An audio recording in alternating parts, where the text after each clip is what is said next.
Welcome, Facebook friends, to another live episode of Get Healthy with Dr. Cooper. Over the last 2 weeks, we have been discussing men's health. We first discussed prostate cancer, then last week we did testicular cancer, and we had a lot of positive review. So I do hope that this week you will enjoy the same information that will empower you to live a happier, longer, and healthier life. You know, November in the United States is Diabetes Awareness Month.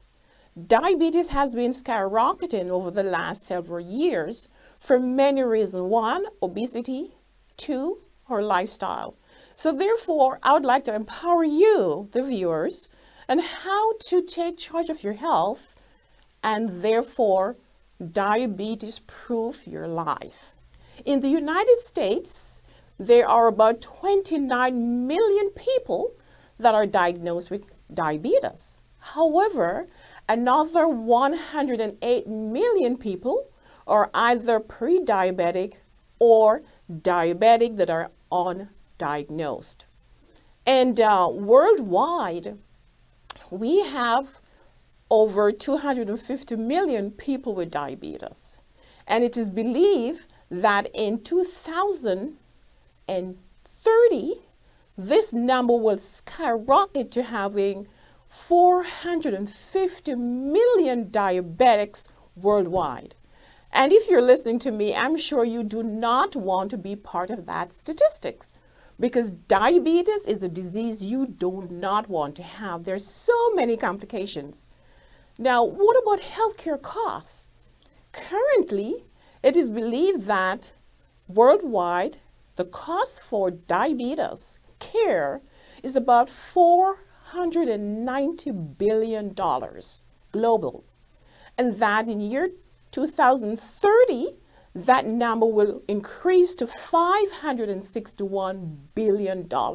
That is a lot of money. And in the United States, the current cost is $245 billion.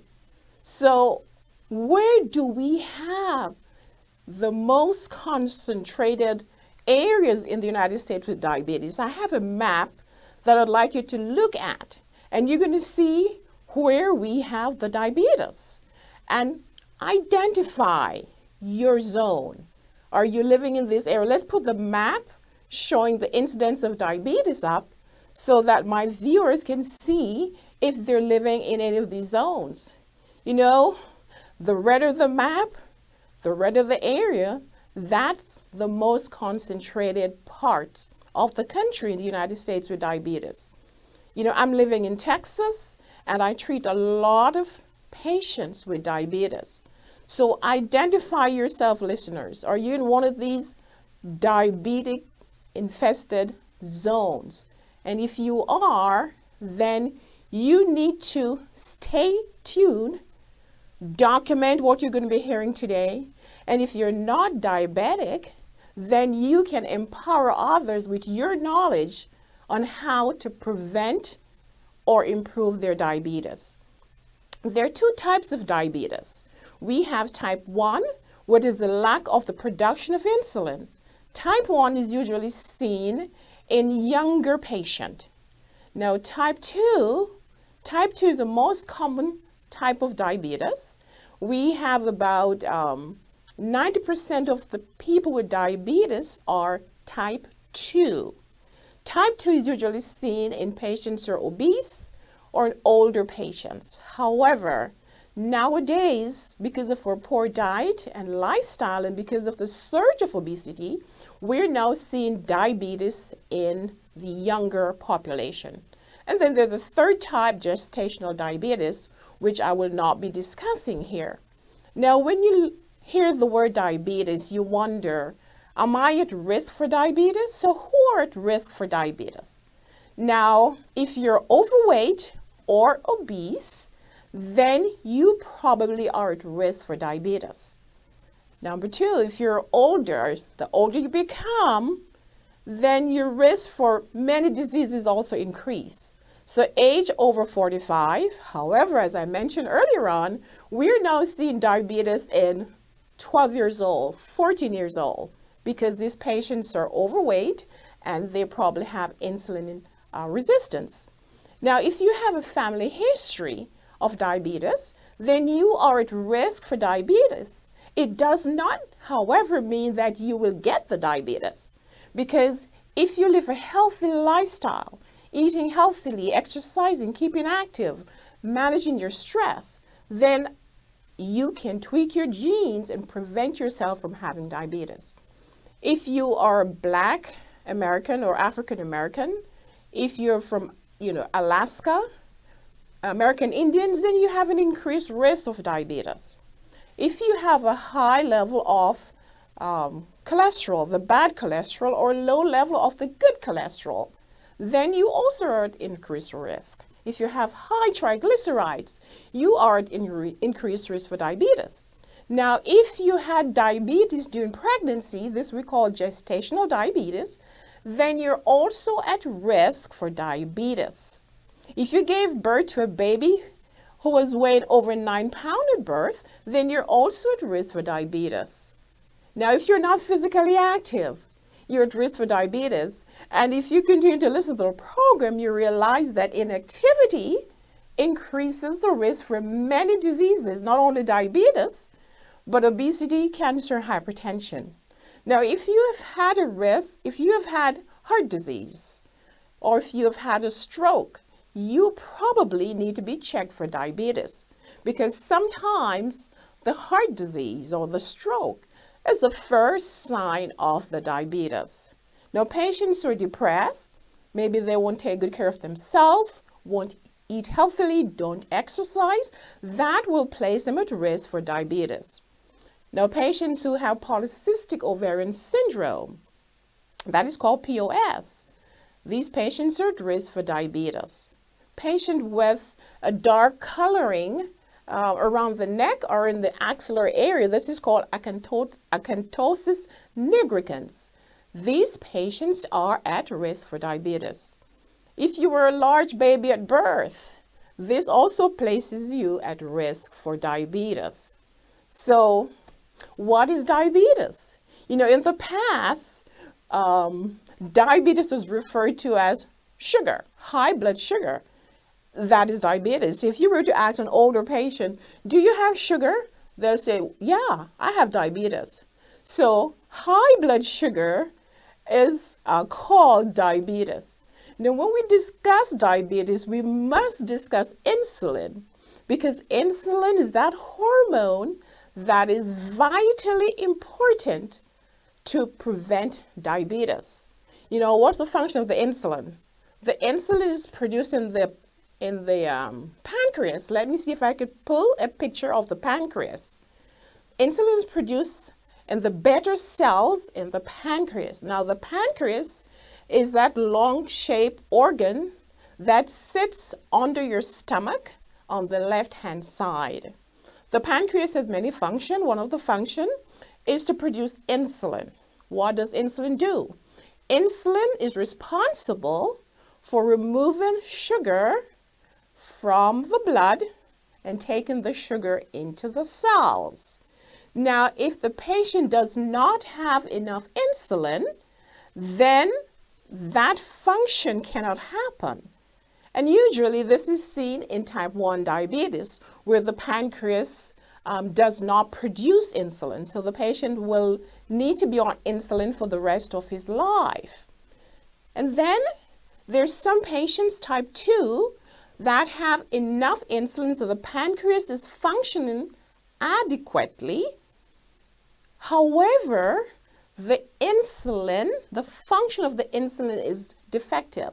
So even though the patient has a normal or a high level of insulin, the insulin has a problem getting the job done. The insulin has a problem taking the sugar from the blood into the cells. And that is called insulin resistance. And that is seen in type 2 diabetes. And as we continue further along, I will discuss the causes of insulin resistance. All right. Now, what are the symptoms? If you are thinking or asking yourself, do I have diabetes? What symptoms should you be thinking about? How do you know if you have diabetes? Well, let's think. One of the first symptoms would be increased thirst. The patient has the need to be drinking water all the time. The patient has the need to be going to the restroom to urinate, may have dry mouth, may feel hungry all the time, might have unexplained weight loss, feeling tired and fatigued, because blood sugar is the main source of energy. And if the sugar cannot get in the cells for the cells to use to provide energy, then the person might be feeling weak and fatigued all the time.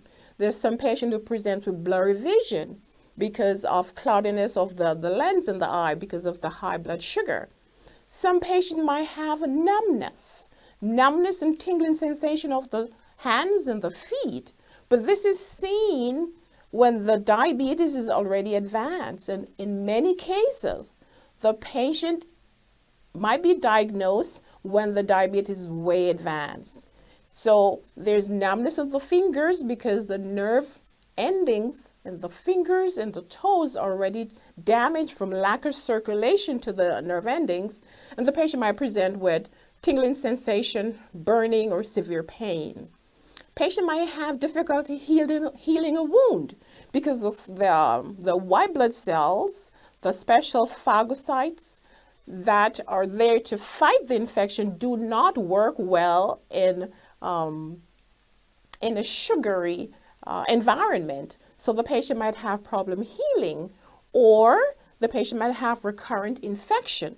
Now, diabetes is a significant risk factor to cause vascular disease, atherosclerosis. So sometimes in late diagnosis, the patient might already have poor circulation. And if the patient has poor circulation, then enough blood doesn't get to all the tissues, and the patient might have chronic ulcer.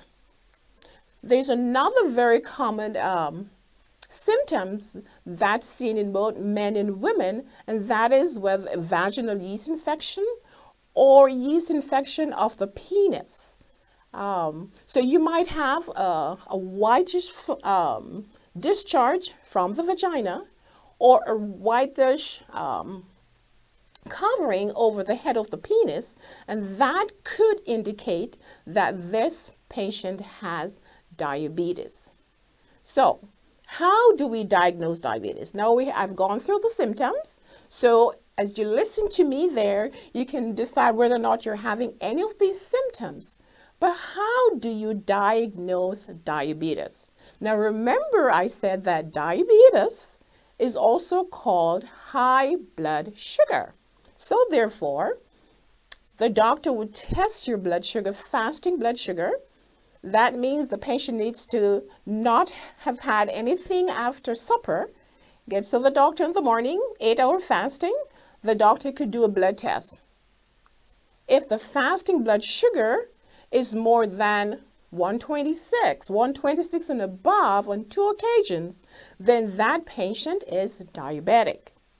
Now, if the A1c, now there's a special test that we do, it's called Hemoglobin A1c, that is checked every 3 months.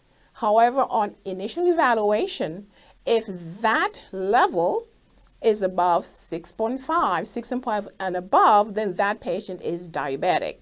So there are various ways of testing and diagnosing diabetes. Now, what if you were to have gone to the office and you've had breakfast or you've had supper and the doctor checked your sugar and the sugar is 200? Well, we call that a random blood sugar. If on 2 separate occasions your random blood sugar is 200 and above, then you are diabetic. Now, sometimes the doctor might ask the patient to go to the lab to get what we call a glucose tolerance test, in which a bolus of sugar, a bolus of glucose is given, and then the patient's blood sugar is checked at half an hour, 1 hour, and 2 hours. Now, if after this test, the blood sugar is 200 and above, then that person is diagnosed with diabetes. So there's several ways to diagnose diabetes. Now I'm going to ask you to look at these numbers. If you have a pen and you're listening to me, write these numbers down because you need to know these numbers. All right? So what is the normal blood sugar? You might be asking. Now, the normal blood sugar should be anywhere from 70 to 100. And sometimes I'll go to 105. Now, if you're pre-diabetic, that means you're walking on the path of becoming diabetic, then your blood sugar, your fasting blood sugar will be between 100 to 125. If you're there, you're pre-diabetic. And I always tell my patients that pre-diabetes is as serious as diabetes because the patient will get just about the same complications as diabetics. You know, some patients might say, well, I am borderline, I'm pre-diabetic, but if your doctor told you that you're pre-diabetic, please take it seriously because it means that you might be getting a lot of these complications of diabetes, and if you don't change your lifestyle, then you're going to be frank diabetic soon. All right? Now, I have a video from Dr. Tohiwa. He's going to go in a little bit more detail. Dr. Tohiwa is an endocrinologist that works in the Rio Grande Valley in South Texas. So let me give this time to him as he talk a little bit about diabetes. Welcome back. In our show today, we have been discussing about defeating diabetes. And we have a very special guest, Dr. Marcel Tohiwa, an endocrinologist, the director for Gestational Diabetes Center in Edinburgh, Texas. Doctor, welcome. Thank you very much, Dr. Cooper. Defeating diabetes, is this possible? Well, absolutely. You can easily defeat diabetes if you eat properly and you live an active lifestyle, exercising, which will prevent obesity, which is the root cause for diabetes in many cases. Very good. You know, many patients believe once they're told they're diabetic, they're going to be on medication for lifetime. Well, that's probably true if you don't change your lifestyle. Right. But we have seen that if you change your lifestyle and defeat obesity, you can actually get off insulin. Very good. You know, doctor, I have a lot of patients who are off insulin and off pills. In your practice, do you see that? Oh, absolutely. We see that every single day. You just have to watch your diet, exercise, but we also have to remember that there's another component for diabetes. There are some of those patients who, no matter what they do, they may not be able to get off insulin. Those are the type 1 usually, right? Type 1, also some type 2 who may have simply very severe insulin resistance, or they may have simply depletion of their pancreas. Very good. Why is it that obesity tend to lead to diabetes? Tell us something about that. Well, as you gain weight, you put more strain to your body, so you put more strain to your pancreas as well. So the pancreas has enough capacity to overcome the sugars, but it has its limitations. Right. So the more weight you gain, the more you put some strain to your pancreas, therefore you simply reach the capacity and you cannot overcome that lot of blood sugars. Very nice. Now there is a term, pre-diabetes. What is that? Well, pre-diabetes is, let me define this way. Pre-diabetes is when you have sugars between, let's say, 90 or maybe 100 to 120, 115. And diabetes is when your sugars go between 115 to diabetes when your sugars are above 125. So pre-diabetes is between 115 and 125, and diabetes is sugars above 125. Is there a continuum? Should we treat pre-diabetics as diabetics, in quotation marks? Well, it should be treated. With lifestyle, of course. With lifestyle changes. But if you follow the guidelines for diabetes treatment, there's no really clear indication to begin pharmacological therapy in pre-diabetes. Even though, in certain cases, you may add some medications such as, let's say, metformin, which can actually help with treating pre-diabetes. Right. So therefore, lifestyle, eating green leafy vegetables, exercising, stay away from the fast food, that is what we're recommending then. Absolutely. And actually, there are some important studies that have shown that lifestyle changes, including exercise and eating properly, can prevent pre-diabetic patients from becoming diabetic. I love that, because we have a lot of patients out there who are pre-diabetic and they think they're not in danger. But lifestyle changes, as Dr. Tohiwa said, will prevent you from getting diabetes. What about the complication of diabetes? Do we see some early complication with patients who are probably pre-diabetic? Absolutely. You know, patients who are pre-diabetic, they actually have, they can have cardiovascular diseases. The problem with diabetes is the sugars, obviously. Most people tend to think that the most common complication of diabetes is probably kidney problems or eye problems, but that's probably not true. The early manifestation of diabetes complications could be cardiovascular diseases, That's right. And that's which can happen, by the way, at sugars much lower than that causes other complications. right. So what sugar would you suggest that the patient to strive for? What level is the best? I think that it depends really on the other risk factors. If you belong to an ethnic background that has very high prevalence of diabetes, you should always make sure your sugars are within normal limits. The question becomes, what is normal blood sugar? That's right. Well, the most probably accurate answer is normal blood sugars are sugars below 100 fasting, and sugar that never reach above 140, 160 after you eat, 2 hours after you eat. Very good. Because once you go sugars above 140, 160, you're approaching 200, you already have pre-diabetes. And once you have sugars above 200, 2 hours after you've eaten, you have diabetes. Very good. It is believed that over 100 million Americans are either diabetic or pre-diabetic. Can you give us some words of wisdom to prevent this disease from exploding? Well, it's very simple actually. Know your diet and remain active and reduce your body mass index, which means reduce your weight. And the only way to do that is to remain active and to eat properly. Thank you so much, Dr. Tohiwa, for being on our show today. We're going to continue with more on diabetes next week, so don't go away. Keep following us. Doctor, thank you so much. Thank you very much. We'll be right back with more information on defeating diabetes. Thank you, Dr. Tohiwa, a very intelligent gentleman. I do hope, listeners and viewers, that you are taking notes. In order to defeat this disease, you need to know the numbers. I'm going to review the numbers again, so when you go to your doctor at your next visit, you can make sure you ask, what are these levels? So the normal blood sugar, he said, was anything below 100 fasting. So if you have 70 to 100, you're pretty safe. Now, I like to stay away from the upper limit, so I don't want to be 95. I'd rather be 80. So think like me and you'll prevent your diabetes. Now, for those of you who have a blood sugar above 100, between 100 and 125, you are already pre-diabetic. Don't be comfortable, because as he mentioned, you could be developing complications such as heart disease and kidney disease just from being pre-diabetic. Now, diabetes is if your fasting blood sugar is 126 and above on 2 separate occasions. Now, what if you were to go to the doctor and you have already eaten?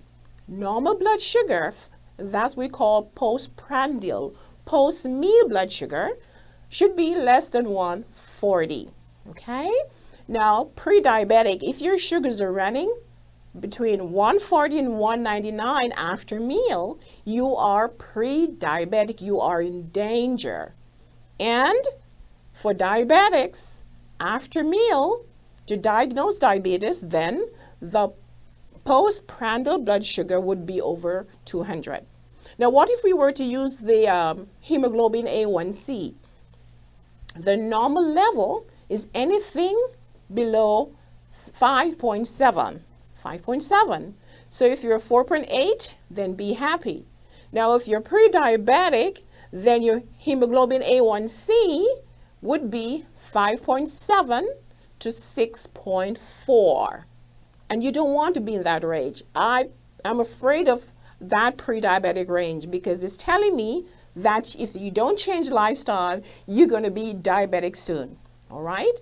And diabetes is anything above 6.5. 6.5 and above will put you now in the classification of diabetes. So I hope you were taking notes. And then when you go to your doctor next visit, then make sure that you discuss the numbers with your doctor.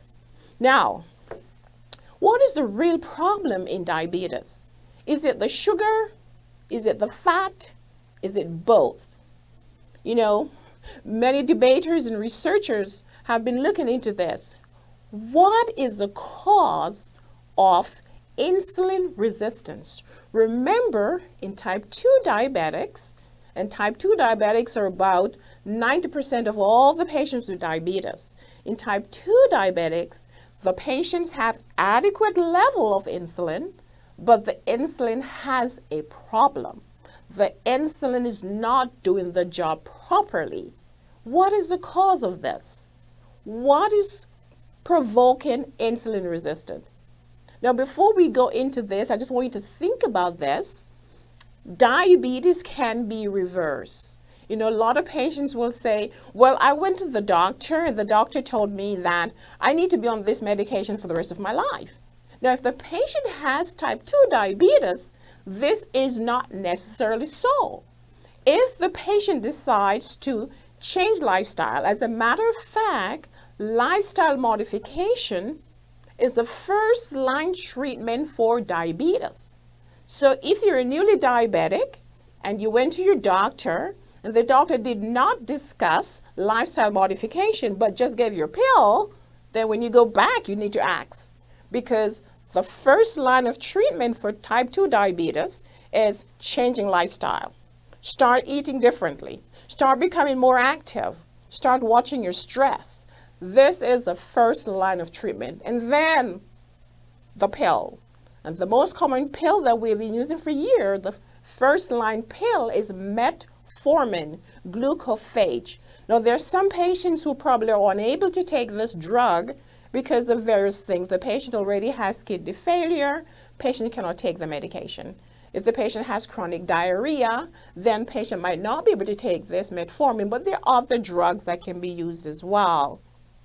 Now, before we continue, I would like you to listen to a story, a patient who came in with diabetes and high blood pressure and many different other chronic diseases. She came in and she spent 12 weeks in my 12-week to wellness program, and she was able to get off her diabetes medication and other pills. And her son, who, took her to the office and sat around with her, also had some benefit just by being with the mother and listening, and also change his lifestyle. Let us listen to this fantastic story about this woman who got off her medication for diabetes. Welcome back. Well, today we have been talking about defeating diabetes. And in our studio today, I have a beautiful lady, Mrs. Mata, and her son, Mr. Gonzalez. Welcome to Get Healthy. Thank you so much. So, Mrs. Mata, you were diagnosed with diabetes how long ago? About 9 years ago. 9 years ago. Mm-hmm. And over the last 1 year, you are not on any medication. No. How did you do it? By changing my eating.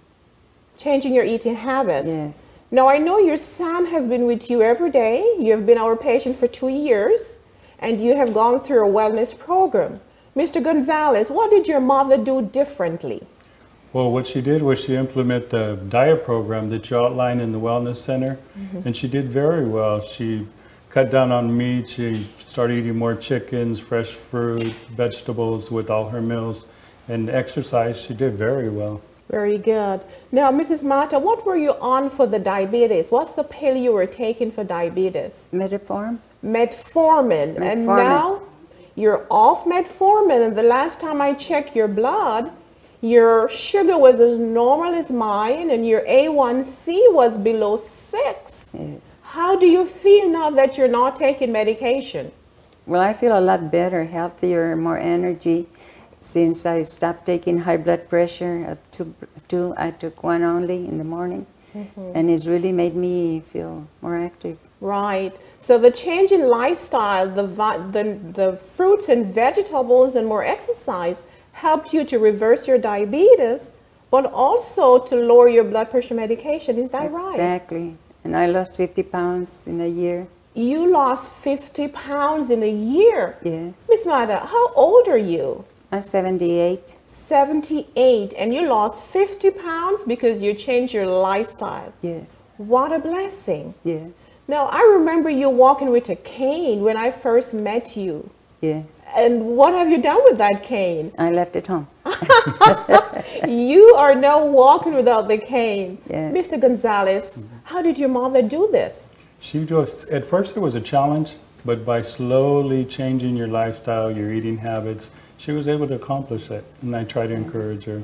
Very good. I'm very proud of you, Mrs. Mata. Thank You're you. eating more fruits and vegetables, sleeping better, drinking more water, and you have reversed your diabetes. Yes. What can you tell the public about reversing diabetes?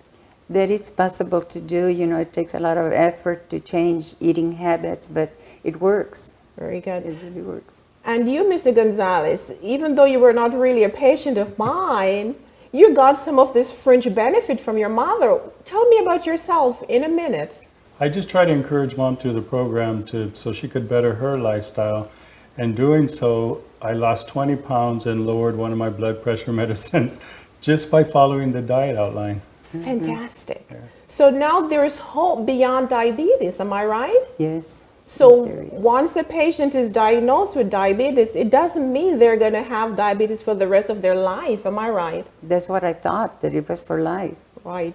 But now it's different. You're Yes. off medication and you're doing well. Yes. Well, Mrs. Mata and Mr. Gonzalez, thank you for being here. And I hope that your testimony today will encourage those people that are listening to us to change lifestyle, eat healthily, exercise, rest, and change their health destiny. We'll be right back. Don't go away. Thank you so much, Mrs. Mata. That's a very special patient of mine. And if you notice, she said she lost 50 pounds. What is the relationship between obesity and diabetes? You know, usually we see diabetes in patients who have central obesity, obesity here in the mid portion. But is there a relationship between obesity, insulin resistance, and diabetes? Of course, because if we were to look at the map of the United States, we could superimpose the cities that have the most obese patients over the cities with the most diabetic, and they're going to be matching because there is a direct relationship between obesity, especially visceral fat, as well as or dietary fat, and diabetes. Now remember, initially I told you that insulin is that hormone that is responsible for taking the sugar from the blood into the cell. If that doesn't happen, then we'll have a buildup of sugar in the blood. Now, why is it that in type 2 diabetics, about 90% of patients with type 2 diabetics are insulin resistant? What is going on there? What is blocking the function of the insulin from doing its work? Now, it is believed that fats in the cell, too much fat in the diet, get into the cells in the muscle. When the cells are filled with fat, what happens is that the fat blocks the receptor site, blocks all of the process for the insulin to take the sugar into the cell. All right? That shouldn't be too complicated. So we have what we call intracellular lipid toxicity, blocking the function of the insulin. Now, Dr. Michael Greger is a very famous doctor who just wrote the book, How Not to Die. And in that book, he explained how not to die from various diseases, how not to die from diabetes, how not to die from heart disease, how not to die from cancer, how you can tweak your genes, what you need to do to change lifestyle so you will not die. Now, he has a very nice video on insulin resistance, where he explained the problem with too much fat in the diet, too much fat in the body, blocking the action of insulin and thus causing insulin resistance. At this time, I'm going to play you his video, and then I'm going to come back and discuss the fat problem in diabetes. That is the fat and not all about the sugar. So if you're listening to me and you're one of those patients who like a high-fat diet, then you have to be very careful. Not only that, you're increasing your risk for insulin resistance, increasing your risk for diabetes, increasing your risk for heart disease, but you are killing yourself. So let's listen to Dr. Michael Greger, and then I'll come back and talk about fat in the diet. Michael Greger.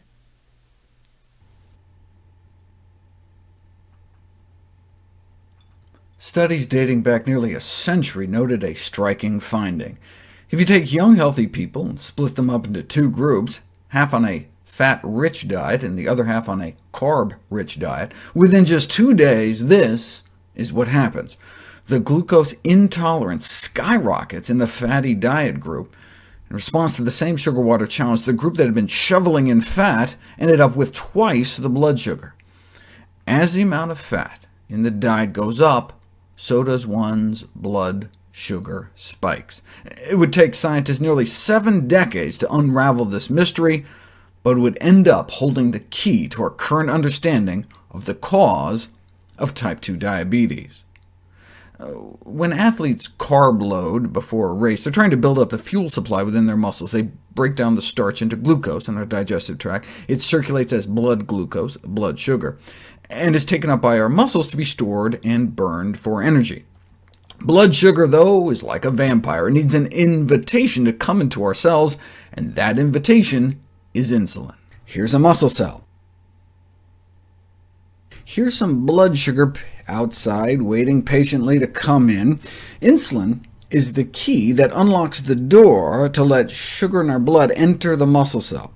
When insulin attaches to the insulin receptor, it activates an enzyme, which activates another enzyme, which activates 2 more enzymes, which finally activates glucose transport, which acts as a gateway for glucose to enter the cell. So insulin is the key that unlocks the door into our muscle cells.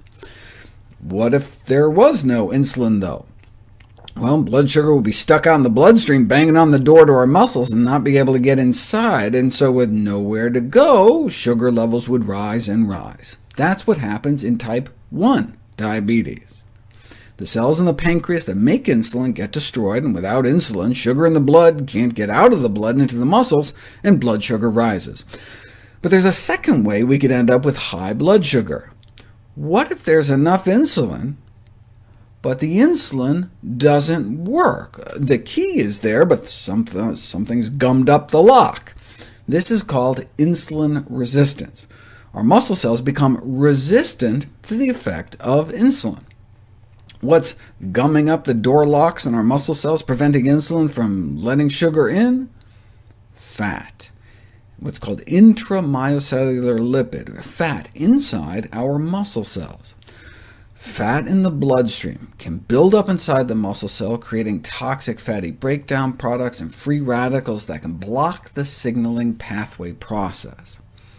So no matter how much insulin we have out in our blood, it's not able to open the glucose gates, and blood sugar levels build up in the blood. This mechanism by which fat, specifically saturated fat, induces insulin resistance wasn't known until fancy MRI techniques were developed to see what was happening inside people's muscles as fat was infused into their bloodstream. That's how they found out that elevation of fat levels in the blood causes insulin resistance by inhibition of glucose transport into the muscles. And this can happen within just 3 hours. One hit of fat can start causing insulin resistance, inhibiting glucose uptake after just 160 minutes. Same thing happens in adolescents. You infuse fat into their bloodstream, it builds up in their muscles and decreases their insulin sensitivity, showing that increased fat in the blood can be an important contributor of insulin resistance.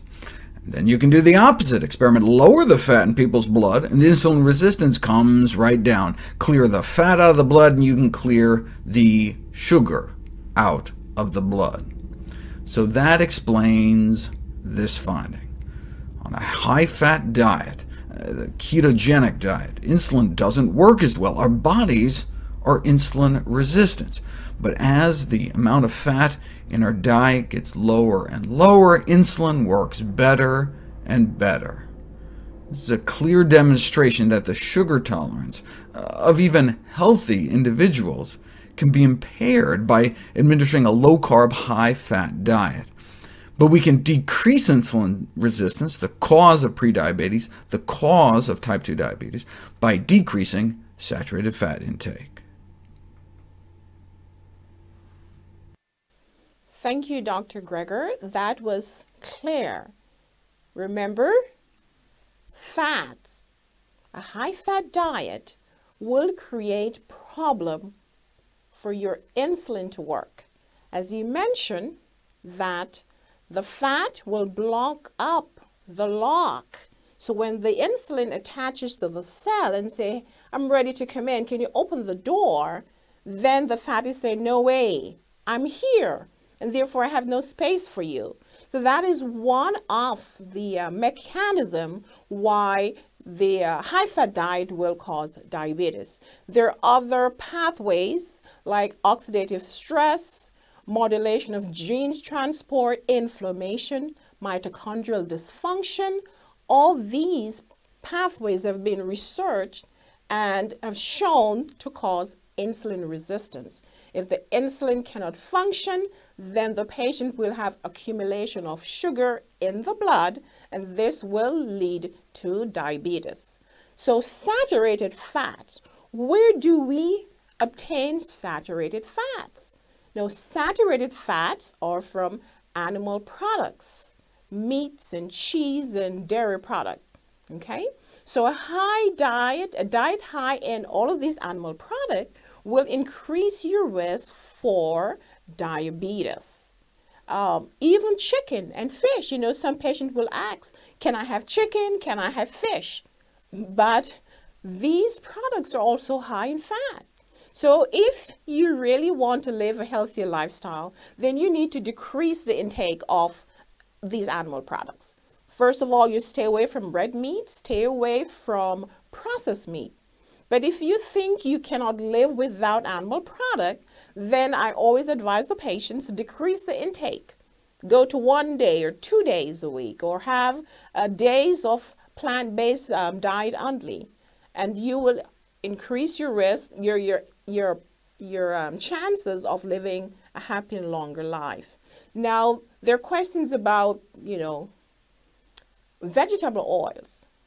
We have to be very careful with hydrogenated vegetable oils. These are the butters, because these are also dangerous for your health, because they can cause mitochondrial dysfunction and increase deposit of the fat in the cells. This will cause cellular inflammation and insulin resistance. So, what should you eat then? It's very, very easy to find healthier choices. Now, even though we discuss that the problem with type 2 diabetes is most of the fat and not the carbs, you hear people say something differently. However, you also have to be very careful with processed carbs. You have to eat whole grains. You must consume legumes. I always tell my patients, if you're diabetic, then legumes should be on your table every day. Why? Of course, legumes are high in protein, which you need. They're high in fiber. Remember, fiber is vital to prevent many diseases such as diabetes and colon cancer. The fiber A high fiber diet will blunt the effect, the absorption of sugar, and therefore will keep the level more or less normal or prevent the spike. Vegetables. Vegetables are very high in fiber. Green leafy vegetables, broccoli, the non-starchy vegetables are wonderful for patients with diabetes. You might ask, so what are those vegetables I just mentioned? You could do cabbage, kale, broccoli. All these we call free foods. This will not increase your sugar at all. And then you might ask, what about nuts? You know, nuts are healthy because they're also high in protein and high in fiber. So consuming a diet that is high in fiber, and you might ask, how much fiber do I need? Now, a woman needs at least 25 grams of fiber per day, and a man up to 38 grams. So as you purchase, read the label and make sure you're increasing the fiber content. So green leafy vegetables, beans, legumes, these are great for diabetics. Now, if you think changing lifestyle is hard, just think on your plate. When you sit at the table, make sure that half of your plate is filled with vegetables, whether steamed or raw, and the other half good carbs and good protein. Now, if you really want to maintain a healthy lifestyle, you must also stay away from carbonated drinks. You know, 1 can of soda has 15 teaspoons of sugar. Just removing the sugar from your diet will significantly lower the blood sugar. So you must think of consuming water instead of carbonated drink. So that is for diet. What about exercise? Now, exercise is medicine. If you're diabetic, I always tell my patient, if you're diabetic, then walk 20 minutes after each meal. Walking 20 minutes will increase your insulin sensitivity and therefore will lower your sugar. So your sugar will drop. So that is one of the treatments for diabetes. Exercise also will maintain or assist in lowering your weight. As Dr. Tohira mentioned, that if you want to prevent yourself from getting diabetes, or if you have diabetes and you want to have better control, then exercise should be done on a regular basis. Now, how much exercise do you need?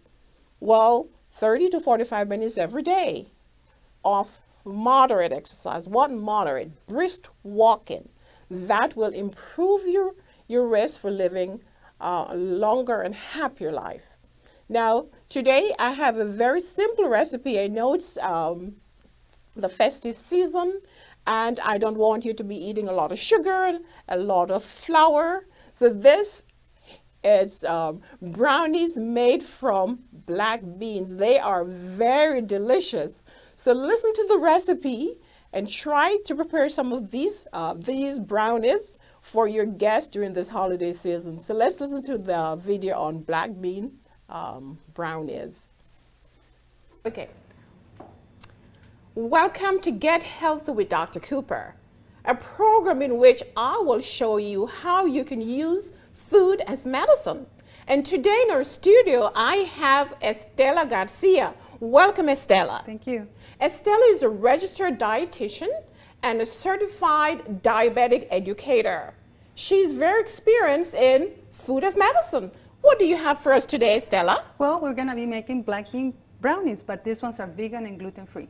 Oh, why are we using black beans? Well, in this case, because they're high in fiber and protein. Very good. And they have good carbohydrates as well. Very good, yes. What else do we have? We're going to be using flaxseed eggs instead of the other eggs. Right, the other eggs, high in cholesterol. Right? We don't want that. No, we Fantastic. don't. Go ahead. So let's start with the recipe. We need to preheat the oven for 350. I think we already have it running. And we're going to make our flaxseed eggs. So what we do in our food processor, we're going to put 6 tablespoons of water and 2 tablespoons of flaxseed. And we're going to go ahead and pulse it a little bit so they can mix and become like a little bit of gel. Okay. Very good. What else are we adding? So we're going to add the rest of the ingredients. We're going to start with the black beans. Okay. And we're going to go ahead and add the rest of the ingredients. We're going to add the cocoa powder. Very That's good. what's going to give that flavor to chocolate. Apart from cocoa powder, what else could we use? Up to now, there's the cacao powder. Okay. I guess that's another healthier choice if you want. Very good. All right. We're going to add some vanilla. I think it's a 4th teaspoon of vanilla. Right, to give it some flavor. And we're going to add some coconut oil. All right, and remember, oil, we need to stay away from the oil, but in some cases, we can use the coconut oil. What We're else? going to add the baking powder, and this one is aluminum free. Very good. You have to read the container, make sure it's aluminum free. All right, what else do we have? We're going to add a little bit of salt, a 4th teaspoon of salt. And the sugar we're using today is coconut sugar. Very good. Excellent. And I noticed we have some nuts here. Why do we need nuts? Well, because of the omega-3, it's very healthy for our heart. Very good. So we have good fat, and not only that, nuts are also high in fiber as well as protein. Go Okay, ahead. we're going to go ahead and start it.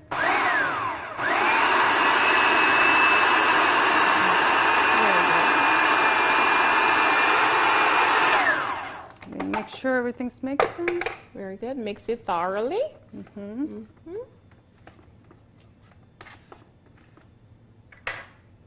You're going to mix again. Yes.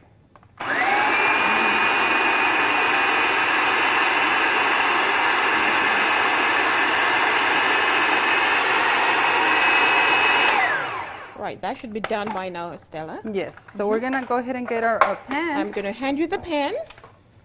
And we're going to just, it's already been greased with some coconut oil. All right, so we're going to fill that. And if you want to make them smaller, you can use smaller container. Yes. At least this one, we're using the regular pan, 12 muffins. And we're going to sprinkle some walnuts in there. You want to help me with that? Sure, sure. Let me go ahead and do that. And we're now going to fill this, give them the time. But we have some already made and prepared for you. So we're going to show you how to. All right. So why don't we leave it there to the side, and we're going to bring what we already prepared. Here they are, looking very delicious. You have good carbs, good fat, Guilt-free. Guilt-free, and some nuts. Now, if you want more recipe, go to my website, gethealthywithdrcooper.com or cooperwellnesscenter.com. Estella, thank you for being with us today. You're welcome, Doctor. So this is guilt-free dessert. We use black bean for our starch. We use nuts for the protein. We did use some coconut oil, but that you have to be very careful if you're using coconut oil. Make sure it's a limited amount. So during your holiday season, if you feel like doing something sweet but healthy, then this is something you can do because there is no butter and no milk, no eggs. It's essentially healthy. Now you notice that I did not discuss anything about diabetic complication during the program today, even though this is Diabetes Awareness Month. Now next week, I will go into some of the complications of diabetes and how you can prevent yourself from getting this complication. Of course, the best treatment would be preventing the actual disease. So let's review some of the things we discussed today about diabetes. There are different types of diabetes. You have type 1, which is usually seen in children. These patients do not produce insulin. Then you have type 2, seen in the older folks, but now we're seeing more and more children getting type 2 diabetes as a result of obesity. Type 2 diabetes comes as a result of insulin resistance. The insulin level is adequate in most cases or even high. However, the patient is unable to use the insulin because of various things going on, various processes going on in the cells, like intracellular fat deposit. And of course, gestational diabetes that is seen in the pregnant woman. Now, what are the numbers? I gave you some numbers that you need to know. So the normal blood sugar range, if it's fasting, 8-hour fasting, should be less than 100. If your number is between 101 to 125, you are now classified as pre-diabetic. But you cannot be comfortable there because pre-diabetics get more or less the same complications as a diabetic. So you want to now start changing lifestyle and getting yourself out of that range. Now, if your blood sugar level is 126 or above on 2 separate occasions, then you are now classified with that dreaded, fearful disease, diabetes. Now, if you check your sugar after a meal, then the levels will change. After a meal, if your level is less than 140, you're normal. If you're 140 to 199, then you're pre-diabetic. If you're 200 and above, you are diabetic. Now, if the doctor were to have just checked your hemoglobin A1c, that's a special test that we do on initial diagnosis or every 3 months, then the normal should be less than 5.7, 4.4 to 5.6. If your range is 5.5 to 6.4, you're pre-diabetic. If your level is more than 6.5 and above, then you're diabetic. You should strive to get your levels normal. And as we mentioned, diabetes is preventable. It's a lifestyle disease. Diabetes type 2 is indeed reversible. 90% of patients who are diabetic are also obese. And therefore, if you strive to maintain a healthier weight, eating healthier, and becoming more active and managing your stress well, then you could take yourself out of the range of diabetes or pre-diabetes. You can actually reverse your disease. Now, a patient asked me once, now that I changed my lifestyle and my diabetes is better, I'm no longer diabetic, can I go back to my previous lifestyle? Well, if you were to return to the previous lifestyle, then you'll become diabetic again. So how do you treat diabetes then?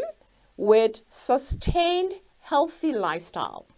Once you have gotten your goal and you're now normal, you must continue with that lifestyle in order to prevent the recurrence of diabetes or prevent yourself from getting all the complications of diabetes.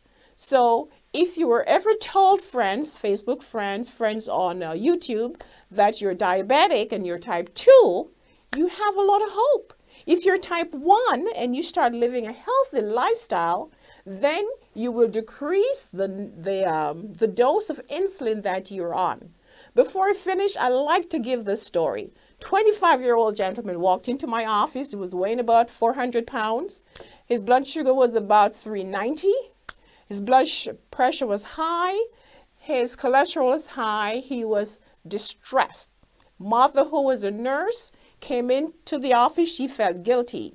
We sat down together and we designed a plan in which the patient would take some control. We discussed healthy nutrition and exercise and stress management. He lost 90 pounds, brought his sugar down to normal, blood pressure normal, got off lots of medication, and is now living a healthier life with hope. So friends, if you're listening to me and you're diabetic and you're frustrated of taking all these pills and you're still not doing well, there's indeed hope for you. Find my books. I have 3 books on the market. One is Get Healthy for Life, in which I outlined 9 secret pillars of health. And if you follow these 9 pillars of health, you will indeed reverse many diseases or prevent many diseases. My second book is 14 Days to Amazing Health. In this book, I have over 100 recipes, all plant-based. I have an exercise program. I have daily reading, meditation tips. And if you were to get this book, it's as though you have your health coach, your personal physician, right there at your home. Get one of these books. The other book is Incredibly Delicious Vegan.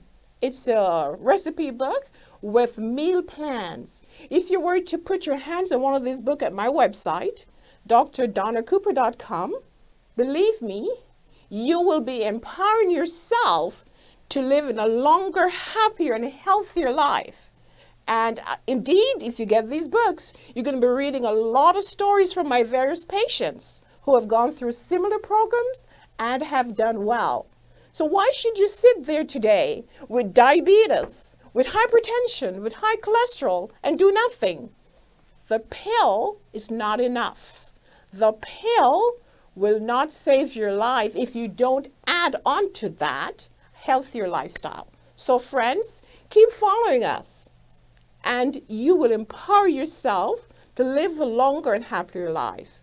And I know that it's very challenging. The thought of changing lifestyle could be daunting. But friends, the Bible says, I can do all things through Christ who strengthens me. So talk to him today. Pray. If you don't have a church community, find one. Get some help. And I'm sure that my Lord, your Savior, will give you the strength to live a longer, happier, and healthier life. Until next week, I'll see you again. Bye-bye.